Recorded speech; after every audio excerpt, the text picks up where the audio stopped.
usalama wanarekodi, wanajificha ficha. Sogeeni karibu hapa hivi ili picha yenu isikosee.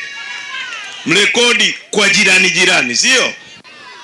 Sasa ninawashukuru sana watu wa Kilwa kwa kujitokeza kwa wingi kuja kutusikiliza. Mungu awabariki sana. Jambo la pili, Mzee Zidadu na wenzako wote mliojiunga na chama chetu, karibuni Chadema.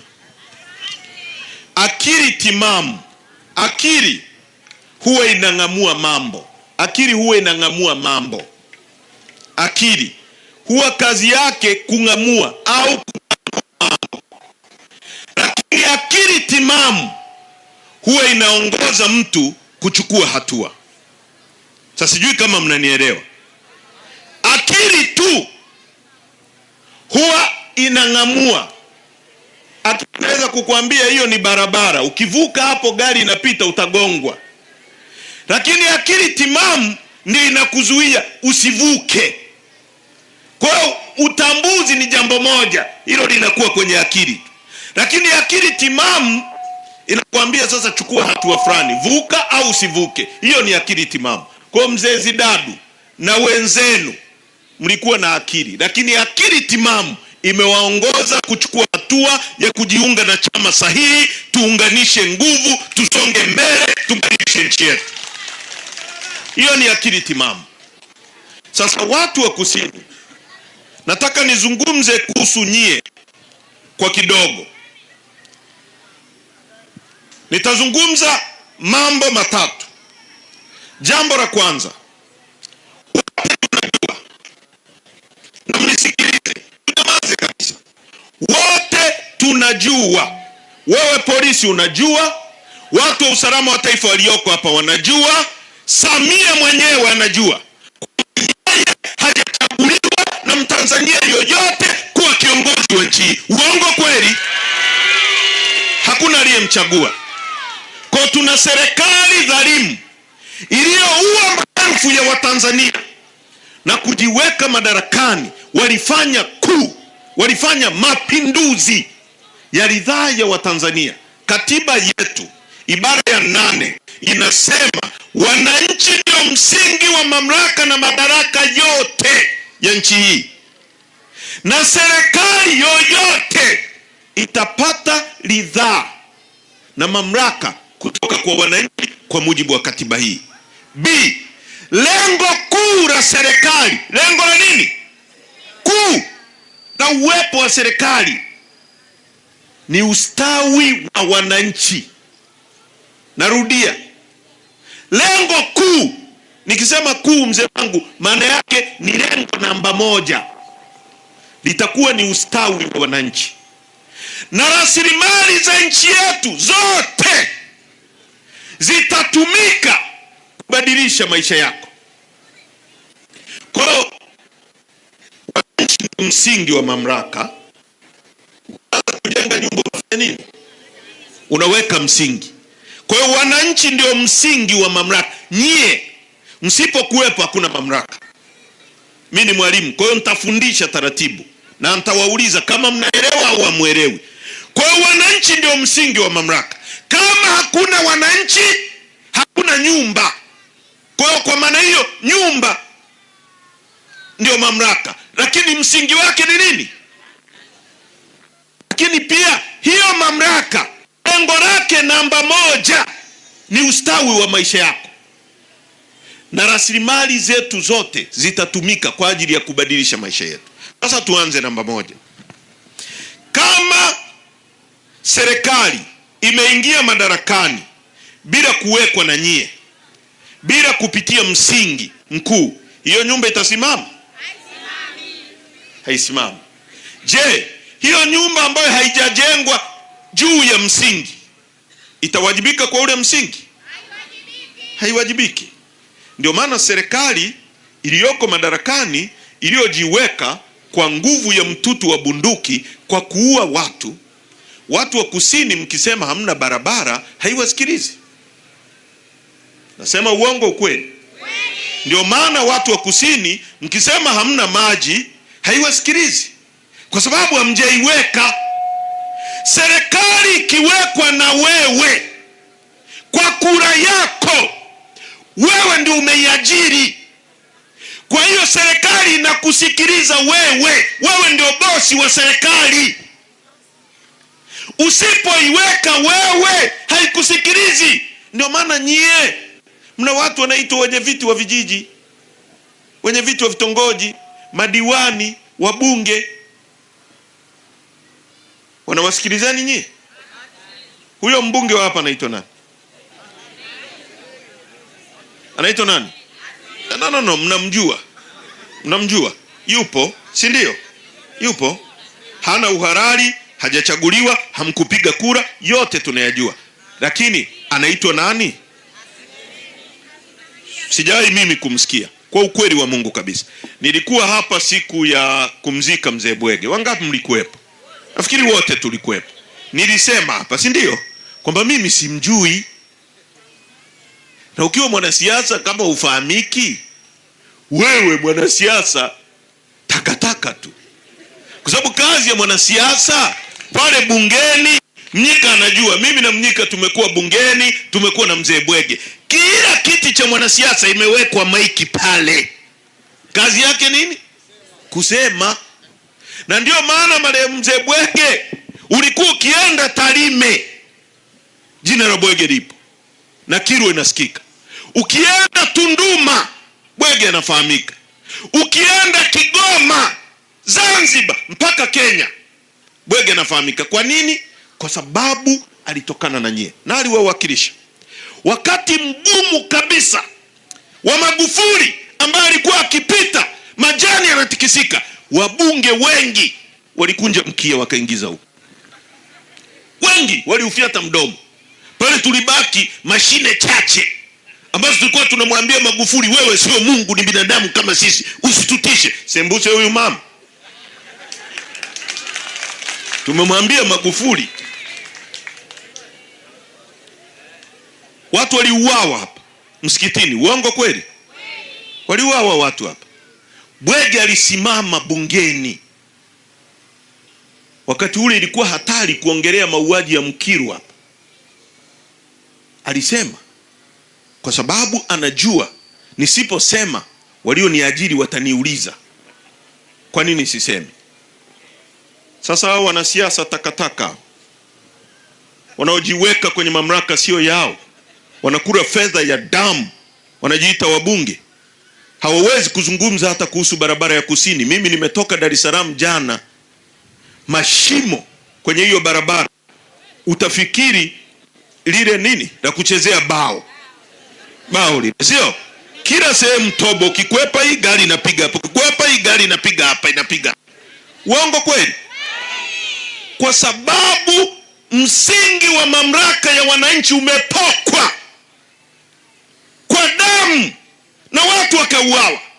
Leo wanatukanana wenyewe. Mkuu anamuita msaidizi wake Yuda. Utawala umefitinika.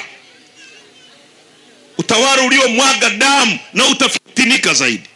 Kwa hiyo ndugu zangu, tumekuja kwenu kuwaambia jambo la kwanza. Mauaji yaliyofanyika kwenye nchi hii tarehe 29 Oktoba, tarehe 30 na kuendelea, damu ya Watanzania hao haitanyamaza, na damu yao waliuawa wakiwa wanapigania mageuzi itatumika kama dibaji ya kuandika katiba mpya itakayowaletea watoto wenu hawa maendeleo ya nchi yetu. Na hatutanyamaza. Nimesema tena na tena, tutanyamaza tukiwa makaburini. Lakini vile vile tusitishane nchi hii. Sisi wote tunatoka kwenye familia na tuna watu. Kwa sababu kuna watu wanapenda kutisha watu. Niliwaambia hata bungeni wakati wa Magufuli, mkiniua msifikiri nitakwenda tu, familia yangu italipa. Haiwezekani mnaua watu tu. Kila anayehoji anapotezwa. Balozi Humphrey Polepole, katibu mwenezi wa CCM, a vetted officer, amechukuliwa. Mpaka leo serikali hii dhalimu haijawahi kusema chochote. Sisi Polepole sio mwenzetu. Lakini sheria za nchi hii ziko wazi. Kama unakosa, ukamatwe na askari, wakuambie kosa lako ni nini, upelekwe mahakamani, ushtakiwe. Kama unafungwa, ufungwe, familia yako ijue baba yetu yuko pale anatumikia kosa hili. Fikiria, hebu wewe mama fikiria, wewe mzee, kijana ulioko hapa fikiria. Unakwenda nyumbani, baba yako anachukuliwa, anaondoka, hujui amekufa, hujui yuko hai, uomboleze, ulie, ufanye nini? Hebu fikiria ile anguish ambayo familia inawekwa ndani yake. Fikiria, tulimzika hapa mzee Bwege. Wote tunajua kwamba hapa amezikwa mzee Bwege. Mungu alivyotuumba, tumesahau, tunaendelea. Tutamkumbuka kwa sababu tunajua alipo. Fikiria mzee Bwege angepekwa leo, hali ya watu wa Kilwa ingekuwaje? Mnafikiria sio atarudi, sijui yuko hai. Fikiria mama yake Polepole. Fikiria mke wa Mdude Nyagali. Fikiria mama, mtoto mmoja anaitwa Deogratius Soka, mwenyekiti wetu wa vijana Temeke. Babake amekufa, akamwacha mama yake. Siku mama yake anajifungua akafa, yule mtoto akabaki peke yake kutoka kwenye hilo tumbo. Amelelewa na bibi yake, amekuwa, amekuja ametekwa. Bibi yake analia, anasema jamani, niliachiwa, hii ni alama ya mtoto wangu, niweni mimi, mrudisheni Soka. Leo tunazungumza ni 1.5 mwaka, Soka hajulikani alipo. Serikali gani hiyo ambayo watu wake wanaishi kwa hofu? Hatuna uhuru. Vyama vingi vimeruhusiwa ili tujadiliane, tusugue mawazo. Wewe una wazo bora, wewe tawala, wananchi wakuunge mkono. Wewe subiri, angalia wanachofanya, kosoa, wananchi wakikuamini wakupe nani. Leo tunatekwa kwenye nchi yetu wenyewe.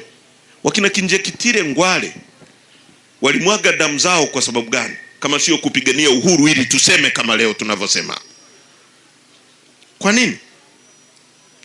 Sisi watu wa Chadema, kuhusu mauaji ya tarehe 29 yaliyofanywa na polisi wa nchi hii kwa maagizo ya yule aliyesema hakuna nywinywi wala nywanywanywa, hatutanyamaza. Aliwaambia majeshi kwamba majeshi jiandaeni. Jeshi linajiandaa kufanya nini kwenye uchaguzi? Alafu wanafikiri wanaweza kutisha kila mtu, si wanaunda tume, si wanafikiri watamka. Hata Lissu, wamemkamata Lissu. Lissu, mtu aliyepigwa risasi 16 bungeni, amepona. Unamkamata kwa kesi ya uongo, unamwekea kesi kubwa kuliko zote nchi. Maana yake akihukumiwa anyongwe mpaka kufa. Ndio maana ya kesi ya treason, kwa kesi ya uongo. Leo ni 1 mwaka na miezi 2. Kesi pekee iliyoko kwenye katiba ya nchi ibara 28 ni kesi namba 1 kwenye nchi. Dunia nzima inajua, hata nyie mnajua. Wangapi hapa mnaweza kusema Lissu alikuwa na kosa la uhaini? Wangapi mnasema kosa la Lissu ni la uongo? Nyosha mkono tuone. Nyosha mkono tuone.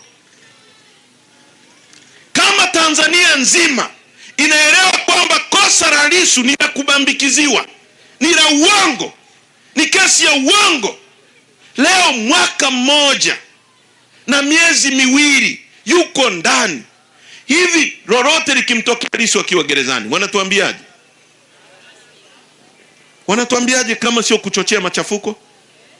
Tuliwaonya hapa kwamba mwezi kwenda kwenye uchaguzi bila kushirikisha vyama vingine, hasa Chadema ambayo ndio watu nchi hii. Wameenda wenyewe. Mwisho wake watu walipoandamana, raia wema ambao katiba inaruhusu, wameishia kuua watu. Uongo kweli? Na watu wa nchi wameuawa kwa sababu madai yao yalikuwa genuine. Hebu fikiria hivi, nyie watu wa kusini. Nataka nizungumze kuhusu nyie, kwa sababu miongoni mwa mambo waliosema kwamba watu waliandamana kwamba kwa sababu walilipwa kuandamana. Walilipwa kufanya nini? Kuandamana. Sasa nyie watu wa kusini, nataka tushauriane. Je, ni kweli watu walilipwa au wana sababu za msingi? Nyie umejaliwa gesi futi za ujazo trilioni 54.5. Trilioni 54.5. Na mnisikilize vizuri.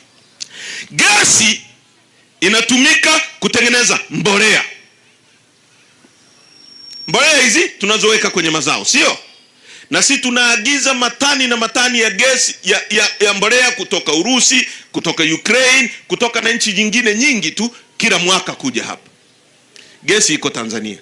Gesi inatumika kama nishati kutengeneza umeme. Gesi inatumika kama nishati, inaweza ikabadilishwa ikawekwa kwenye mitungi, nishati ya kupikia. Gesi inatumika kutengeneza dizeli. Gesi inatumika kwenye vitu kibao kwenye dunia hii. Kwa gesi ni rasilimali muhimu sana kwenye uendeshaji na uwepo wa binadamu, kwenye magari, kwenye nyumba, kwenye kila kitu gesi inatumika. Mwaka 2013, kwa sababu kama alivyosema upanga wa Saidina Ali, binadamu wanasahau. Kazi yetu kukumbushana. Wakati gesi inatoka kusini haitoki, wangapi wanakumbuka lile jambo? Inatoka haitoki, wangapi wanakumbuka? Nyosha mkono tuone. Pinda akasimama bungeni akasema, jamani huku wameumiza watu, huku Mtwara huku na huku. Wakasema gesi hii muiruhusuni itoke, kwa sababu hii Mtwara na Lindi inaenda kuwa Dubai ya Tanzania kwa sababu ya utajiri wa gesi. Na Kikwete akasema hivyo. Uongo kweli? Wakachukuliwa mashehe hapa, wabunge, nini, wakapelekwa kusoma gesi huko waone utajiri wa gesi ulivyo. Na kweli waliona, sio? Nchi zilizoendelea kwa gesi kama Omani, kama Qatar, kama Saudi Arabia na nchi nyingine zote zinazozalisha nishati ya mafuta na gesi, wakaona. Waliowahi kwenda hija kuhiji wanajua nikizungumza kuhusu Saudi Arabia maana yake nini. Unajua level ya maendeleo iliyopo kwenye hizo nchi, mtu mwingine akikuelezea kama hujawahi kuona huwezi kuelewa. Na mimi hata siwezi kueleza kwa sababu ni maajabu. Unafika unasema kuna kitu kama hiki duniani, huwezi kuelewa. Kwa ni maendeleo ya kutisha. Wakasema itakuwa kama Dubai mwaka 2013. Na wakasema hivi, gesi itakayotoka hapa kwa bomba walilokopa kwenye Exim Bank of China, wakajenga bomba la pili la Mchina, ni gesi inayopeleka umeme Dar es Salaam tu pale Ubungo. Lakini viwanda vingine vyote vinavyohusiana na gesi vitajengwa huko. Si ndivyo walivyosema? Kama kuna kiwanda kinachohitaji gesi kitajengwa huko. Cha kwanza wakawadanganyishia ile, kama watoto wanadanganyishiwa pipi, cha Dangote wakakiweka pale Mtwara. Sasa watu wa kusini na watu wa Lindi mnielewe vizuri. Nini umuhimu wa kiwanda kujengwa huku kusini au Lindi? Maana yake fedha inaletwa hapa, mzunguko wa fedha unaletwa hapa. Kiwanda kikijengwa hapa, iwe cha simenti, iwe cha mbolea, iwe cha nini, iwe cha kitu chochote, iwe cha kuchakata gesi, kiwandani peke yake, mama yangu, ndio anaajiriwa mtu mwenye elimu ya juu na yule asiyekuwa na elimu kabisa. Kiwandani ataajiriwa injinia, mtaalamu wa mitambo. Kiwandani ataajiriwa afisa uajiri. Kiwandani anaajiriwa mtu anayekuwa trained, anayefundishwa tu, anaitwa technician. Kiwandani anaajiriwa dereva. Kiwandani ataajiriwa mbeba mizigo. Ukiwa unabeba simenti pale kwa Dangote kupandisha kwenye lori, unahitaji elimu? Kiwandani atakuwepo mama ntilie anayewauzia wale wafanyakazi wa kiwanda, naye atapata ajira pale. Kwa kukijengwa kiwanda hapa, pasi ikitoka Dar es Salaam ikija Lindi, itaingia kwa injinia. Injinia atapanga kwako nyumba. Wewe ukipata fedha utanunua dagaa kwa yule mama. Yule mama atamwagiza yule kijana amletee bodaboda amletee dagaa wengine. Yule atamlipa yule anaenda baharini. Yule anaenda baharini atanunua kitanda kwa fundi seremala huyu. Huyu atamwajiri fundi ujenzi yule. pesa inazunguka miongoni mwenu.